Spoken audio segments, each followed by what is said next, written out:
Imagine a future many centuries from now. A civilization has disappeared. Its archives are gone. Its electrical systems have been stripped away. And explorers enter a narrow valley where an enormous wall of concrete and stone still stands. Behind it, an empty basin. Inside it, tunnels, sealed rooms, metal fragments, and channels large enough to carry a river. The builders are gone. The operating manuals are gone. No living person remembers what the structure was designed to do. Would the explorers recognize a hydroelectric dam? Perhaps. They might find mineral deposits left by water, erosion inside the channels, foundations where turbines once stood, intake structures, outflow routes, remains of transmission systems. Those traces would not explain every procedure, but they would narrow the possibilities. The structure might be misread at first. It might be called a defensive wall, a reservoir, a ceremonial barrier, an industrial complex. But the loss of memory would not make every interpretation equally plausible. The surviving system would still constrain the answer. Now reverse the direction of time. Across the ancient world, finished objects remain after the people and systems that produced them have disappeared. We can measure the monuments, analyze their materials, read some of their texts, recover some of their tools. But the surviving record is uneven. Stone remains, wood decays, metal is recycled, papyrus burns, workshops vanish, languages change, institutions collapse, and the knowledge once distributed across trained hands, written records, and coordinated organizations reaches us only in fragments. So when an ancient achievement survives, but its complete procedure does not, what exactly are we looking at? Lost knowledge, a missing technology, or evidence that is simply too incomplete to support the answer we want? Ancient knowledge, lost science, or missing evidence. It includes operational knowledge, systems of measurement, material procedures, explanatory traditions, trained judgment, and methods of coordination that once produced reliable results, but did not survive in full. It does not mean that every ancient craft was modern science. Some knowledge developed through deliberate trials, some through repeated practice. Some was written in texts or embodied in instruments. Some survived only in trained people, and some existed in institutions whose members understood different parts of a larger process. That creates two competing cases. The first is the incomplete record case. Objects, tools, texts, skills, and institutions do not survive equally. A finished product may remain, while the recipe disappears. An instrument may survive, while the mathematical tradition needed to use it is lost. A monument may remain, while the organization that coordinated its construction vanishes. The opposing case is evidential restraint. Many ancient processes are understood partly, and some are understood well. A gap in the record does not reveal what occupied it. Calling the missing part a lost science can become a way to protect an idea from testing. The central question is therefore narrow. When does incomplete evidence justify saying that knowledge was lost? And when are we merely naming our own ignorance? Knowledge does not exist in one form. The first form is recorded knowledge. Numbers, tables, instructions, diagrams, recipes, administrative records, astronomical cycles. A written procedure can travel beyond the person who first learned it. But a text may survive after nobody can reproduce the action it describes. The second form is tacit knowledge, knowledge held in the eye, the hand, the ear, and practiced judgment. How a stone sounds before it fractures, how much pressure a material can accept, when a furnace color indicates the right condition, when a rope is approaching failure, how a surface feels before the final stage begins.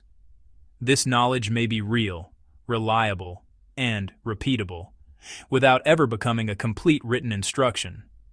The third form is organizational knowledge, the sequence that connects specialists. Who performs each operation? When one team transfers the work to another? How materials arrive? Where measurements are checked?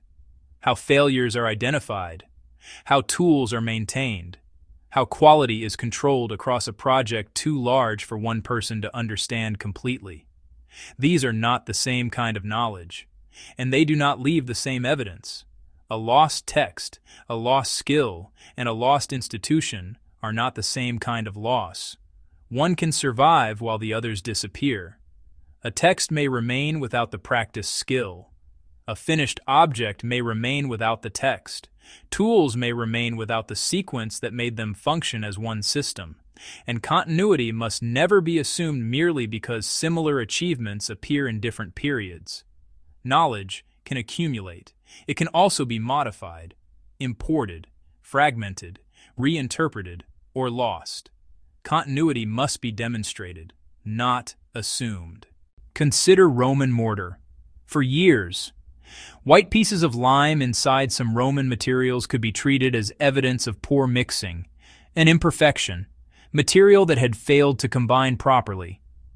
Research at Privernum offered another possibility. The lime clasts were connected with a high-temperature process known as hot mixing.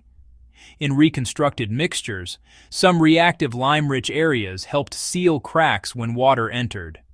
That does not mean that every Roman structure possessed one universal self-healing formula. But it changed what an apparent defect could mean. Then, an unfinished construction site preserved something more valuable than a finished wall. At Pompeii, in Regio 9, researchers examined dry material piles, walls still under construction, and completed or repaired masonry. The sequence was visible in the site itself. Quicklime had been mixed dry with volcanic material before water was added. The process was no longer inferred only from the final concrete. Part of the workflow had survived. And that workflow differs from the traditional reading of Vitruvius, who described mortar preparation beginning with slaked lime. That does not necessarily make his account wrong. His text may preserve one practice from one context rather than every method used across the Roman world. A surviving text is evidence of knowledge. It is not automatically the complete operating record. This case demonstrates several limits at once. The material survived, but its meaning was disputed. A text survived, but did not preserve every procedure. And the strongest evidence came from a construction site that was never completed. Fact: at the analyzed Pompeian construction site, quicklime was premixed dry with volcanic material before water was added. Reasonable inference or testable hypothesis: in some Roman mortars, hot mixing and reactive lime clasts contributed to durability and automatic crack sealing when water entered.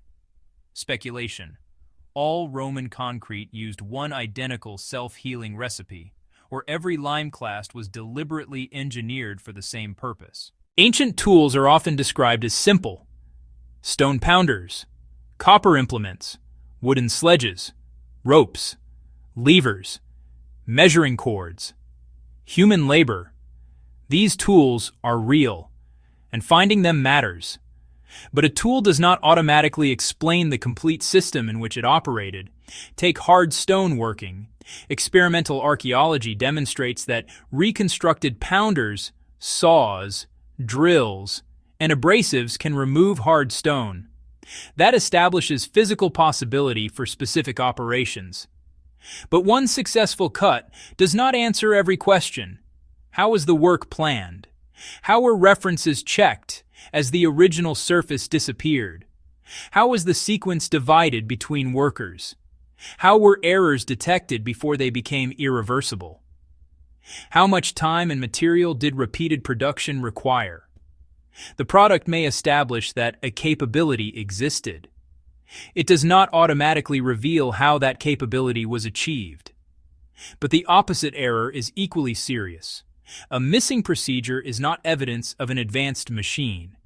The lost component may have been a measuring routine, a sequence of checks, a division of labor, an organic fixture. a trained workshop practice, or another component that has not survived a machine remains a testable proposal only when its operation predicts distinctive traces, mounting points, wear patterns, waste, power transmission, repeated tool paths, specialized parts, or infrastructure required to operate it. Return to the forgotten dam. Its size alone would not identify it. One tunnel would not identify it. And one chamber resembling a machine would not identify it. Investigators would need a connected system. Where does water enter? Where does it travel? What controls the flow? Where is energy converted? Where does it leave? What useful output is produced? And what physical traces connect each stage? The same test applies to ancient structures. A chamber can resonate. That is a physical property. But resonance does not prove that the chamber was designed for sound. And deliberate acoustic design would still not prove that the room belonged to a power-generating machine. A structure can align with a celestial event. The alignment may be measurable, but the measurement does not identify the method used or the meaning assigned to it. A passage can become wet. That does not make it part of a hydraulic pump. A property is not automatically a purpose. A purpose is not automatically an operating machine. To demonstrate an operating system, we need an input, a process, a controlled path, an output, and traces connecting them. Context matters. Associated objects matter. Texts matter. Materials matter. Expected traces matter. And a monument may perform more than one role. A structure can be ceremonial, political, funerary, astronomical, and technically sophisticated without every feature belonging to one industrial function. Across this series, every claim will be assigned to one of three categories. The first is fact. A fact is supported directly by observation, measurement, a reliable text, or a physical trace. A passage exists. An inscription contains a name. A material has a measured composition. A structure faces a particular direction. The second is reasonable inference or testable hypothesis. An inference connects facts into the explanation best supported by the available evidence. A testable hypothesis is a form of reasonable inference that produces predictions. If a concealed route existed, where should it continue? If a machine operated, what where should it leave? If a material was manufactured, what chemical and production traces should appear repeatedly? An expected trace is a way to test a hypothesis. It is not a fourth level of certainty. The third category is speculation. Speculation describes a possibility without enough evidence to show that it probably occurred. Speculation is not forbidden. It can begin a useful investigation, but it must never be disguised as discovery. A computer model is not an excavation. A visual resemblance is not proof of intention. Repetition does not convert an unsupported claim into fact, and the absence of a complete explanation is not evidence for whichever answer is most dramatic. The incomplete record is real, but it can become an excuse. Whenever no mechanism survives, we can say it was recycled. Whenever no text survives, we can say the knowledge was secret. Whenever no workshop survives, we can say it was destroyed, used without limits. Lost knowledge can protect any theory from failure. That is not investigation. A claim of lost knowledge must begin with a demonstrated capability. Then it must identify what remains unexplained. Is the missing part the material, the tool, the sequence, the measurement, the explanation, the trained judgment, or the organization? And what evidence would distinguish those possibilities? There is an opposite trap. The surviving record may be mistaken for the complete past. If no comparable instrument survives, we may assume none existed. If no manual survives, we may assume the procedure was never formalized. If surviving tools appear simple, We may underestimate the sequence or skill that made them effective. Both errors replace evidence with assumption. Easy belief invents the missing part. Easy dismissal pretends nothing is missing.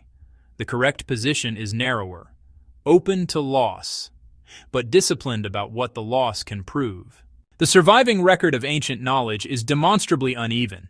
Objects, texts, tools, materials, skills, and institutions do not survive at the same rate. It is therefore reasonable to conclude that some operational knowledge has been lost. But lost knowledge is not established merely because an explanation is incomplete. The evidence must first demonstrate a capability. Then it must show which part of the procedure, explanation, or coordinating system remains missing. Fact: archaeology preserves products, tools, texts, materials, workshops, and institutions unevenly. Reasonable inference or testable hypothesis, tacit skills, operating sequences, measurement procedures, and organizational knowledge can disappear while some of their results survive. Speculation, a particular advanced machine, secret science, or lost civilization existed solely because the surviving explanation is incomplete. The surviving record is not the complete past. It is also not permission to invent the missing parts. The product may prove a capability.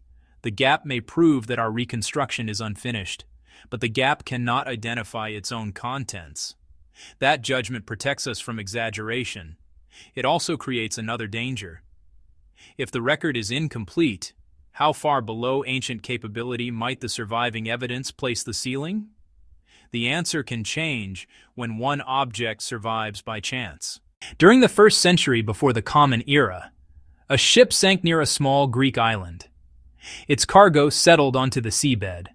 For roughly 2,000 years, bronze fragments corroded beneath the water. Beginning in 1900, divers recovered objects from the wreck near Antikythera. Among them were pieces that looked like damaged lumps of metal and wood. In 1902, one fragment revealed gear teeth. The object was not jewelry, not a statue, not a simple navigational dial. It was a geared mechanism. Modern imaging exposed inscriptions, scales, and the surviving relationships between bronze gears. The mechanism used mechanical motion to represent astronomical cycles involving the sun, the moon, calendars, and eclipses. Its surviving rear displays mechanized complex cycles. Its inscriptions acted partly as operating guidance. Only fragments remain. Several gears are missing. The complete front display has not survived. Researchers have proposed reconstructions that include a display for the known planets, but that full planetary system remains a research reconstruction of missing parts, not a completely preserved device. A research reconstruction of the missing front display. The distinction matters. What survives proves that this level of astronomical and mechanical integration existed at least once. It does not prove how common the mechanisms were. It does not tell us how many workshops made them. It does not preserve the full chain of design, calculation, manufacture, training, and repair. And it does not justify inventing other machines that have never been found. But imagine the shipwreck without this object. Ancient texts might still suggest sophisticated astronomy and mechanics. Fragments of gears might exist elsewhere. Yet the surviving evidence would place a lower ceiling on what we could demonstrate. One accidental survival changed that ceiling, not because the mechanism permits unlimited speculation, but because it is direct physical evidence. Fact: the Antikythera mechanism used bronze gears and inscriptions to mechanize astronomical cycles involving the sun, the moon, calendars, and eclipses. Reasonable inference or testable hypothesis. It emerged from a wider tradition of astronomical calculation, precision metalworking, and instrument construction that is only partly preserved. Speculation. Mechanisms of equal or greater complexity were common across the ancient world, or any missing ancient machine may be accepted because this one survived. The object proves possibility once. It does not prove prevalence. It raises the ceiling of demonstrated capability. It does not remove the need for evidence. This is the balance the series will maintain. The past may have contained more than the surviving record reveals, but every additional claim must still earn its place. Our first case begins in a civilization whose record is both enormous and incomplete. Ancient Egypt preserves recurring observation, measurement, administration, specialist craft, organized labor, and adaptation. But these practices come from different periods, different institutions, and different forms of evidence. The river created repeated problems. Writing preserved quantities and decisions. Workshops transformed materials. Royal projects coordinated labor on a vast scale. Monuments record results, and sometimes visible changes. But did these practices form a civilization-scale environment in which knowledge could survive, travel, and expand? Or does the word laboratory impose a modern unity on a fragmented record? The title itself will be placed on trial. Ancient Egypt, the first great laboratory.